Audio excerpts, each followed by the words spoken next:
আসসালামু আলাইকুম। আমি মোহাম্মদ আবু সাইদ চান, রাজশাহী ৬ আসন থেকে মনোনীত প্রার্থী ধানের শীষের। আমি দীর্ঘদিন থেকে রাজনীতি করছি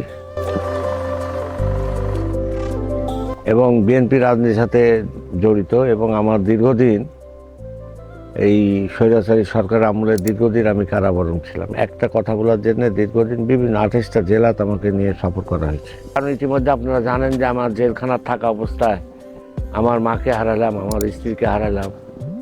তাদেরকে আমি তাদের কবরে এক মুঠি মাটি দিতে পারলাম না। তা আমার চাওয়া পাওয়ার নাই। আমি মানুষের জন্য সবসময় কাজ করি।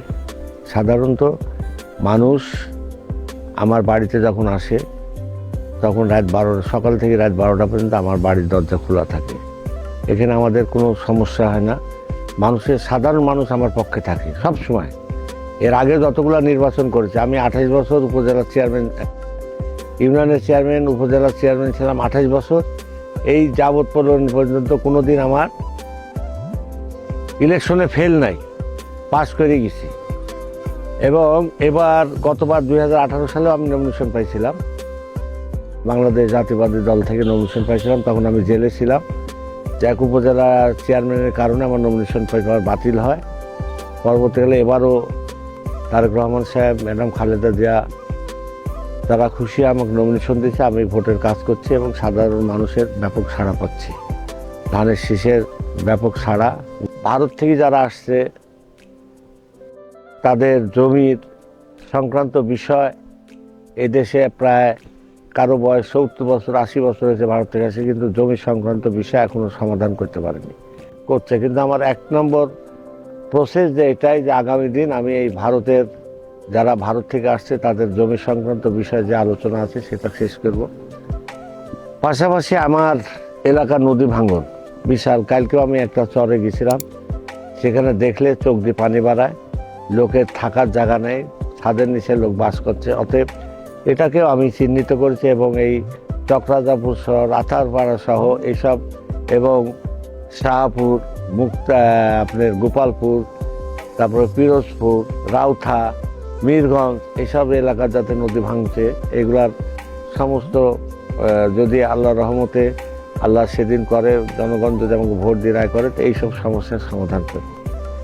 আম একটা অর্থকারী ফসল আমাদের দেশে। চারঘাট বাগার আম নিয়ে বারবার আমরা দেখেছি আমকে নিয়ে অপচয় হয়, এবং আমকে নিয়ে কাজ করার মতন সুযোগ আমাদের যথেষ্ট আছে। পরিকল্পনার অভাবেই আমরা আমাদের আমকে জাতীয় পর্যায়ে নিতে যেতে পারি না। তার জন্যে আমার ইচ্ছা যে আগামী দিন যদি বিএনপি ক্ষমতা আসে, আমকে আমরা জাতীয় পর্যায়ে এবং পরিকল্পনার মাধ্যমে এই আমের একটা ব্যবস্থা আমার করার ইচ্ছা আছে, এবং আম যাতে কৃষকরা ন্যায্য মূল্য পায় তার ব্যবস্থা আমরা করব।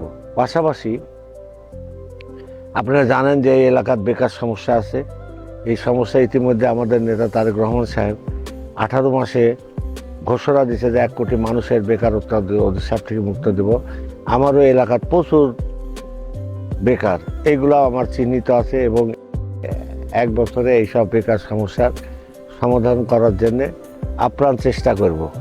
আমাদের এলাকার রাস্তাঘাট, স্কুল কলেজের অনেক বিল্ডিং নাই, এগুলো করার জন্য স্কুল কলেজ, মাদ্রাসা, মসজিদের গোরস্থান, মসজিদ, শ্মশানঘাট, এগুলো যাতে অসমাপ্ত কাজগুলো আমি করতে পারি সেদিকে আমার নজর আছে। এই কাজগুলা জাতীয় পর্যায়ে যেগুলা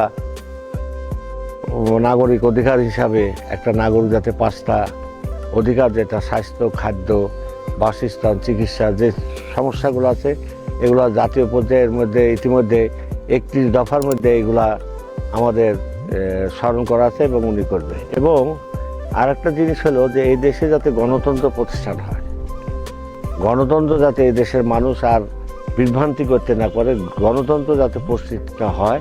এবং গণতন্ত্রের জন্য আপনারা জানেন যে ইতিমধ্যে অনেক মানুষ শহীদ হয়েছে এবং ভোটের অধিকার থেকে বঞ্চিত হয়েছে। আগামী দিন সুষ্ঠু ভোট হবে, এই প্রক্রিয়া যাতে সারা জীবন থাকে সেজন্য আমি কাজ করব ইনশাল্লাহ।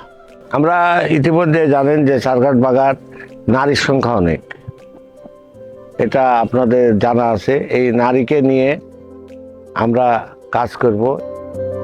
ইতিমধ্যে আমাদের এলাকার কোনো মেল কারখানা নাই, ইন্ডাস্ট্রি নাই। এগুলো করারও স্বপ্ন আমার আছে। এগুলো সুযোগ যদি পাই, উদ্যোক্তা যদি পাই, তাহলে এখানে মেল কারখানা করবো, যাতে বেকার সমস্যার সমাধান হয়, সেটা করব। আর এখন আপনার আমাদের 2টা হসপিটাল আছে, আপনাদের জানা আছে। চারঘাটবাগা একটা এই হসপিটাল, এটার চিকিৎসার কোনো ব্যবস্থা নাই, ভালো ব্যবস্থা নাই, যাতে এই হসপিটালগুলো আধুনিকরণ করা যায় এবং চিকিৎসা যাতে ব্যবস্থা সঠিকভাবে করা যায় এবং এখানে যাতে রোগীগুলা ঠিক মতন চিকিৎসা পায়, তার সমস্ত ব্যবস্থা করা হবে। আমাদের যে কর্মজীবী শ্রমিক আছে, তাদেরকে ট্রেনিং না দিয়ে বিদেশে পাঠানো হচ্ছে, যাতে আগামী দিন সুস্থ সুন্দর করে আপনার ট্রেনিং দিয়ে আমরা বিদেশে পাঠাতে পারি। তার জন্য সমস্ত কাজ আমরা করব। আমরা পরিশেষে আমি আপনাদের সন্তান, এই দেশের চারঘাটবাগাতে আমার বাড়ি। এখানে কোনো বিদেশি লোকে আপনারা ভোট দিচ্ছেন না। আমি চারঘাটবাগার মানুষ, চারঘাটবাগার সন্তান হিসাবে আমি আপনাদের প্রতিনিধি হতে চাই। সেই হিসেবে আপনারা সবাই ধানের শীষে একটা করে ভোট দিবেন এবং আমার জন্য সবাই দোয়া করবেন। আমি আপনাদের জন্য দোয়া করি, আল্লাহ রব্বুল আলামিন আপনাদেরকে ভালো রাখুক, সুস্থ রাখুক। পরিশেষে আমার বাংলাদেশ জাতীয়বাদী দল জিন্দাবাদ, শহীদ জিয়া উমর হক, খালেদা জিয়া জিন্দাবাদ, তারেক রহমান জিন্দাবাদ। আসসালামু আলাইকুম।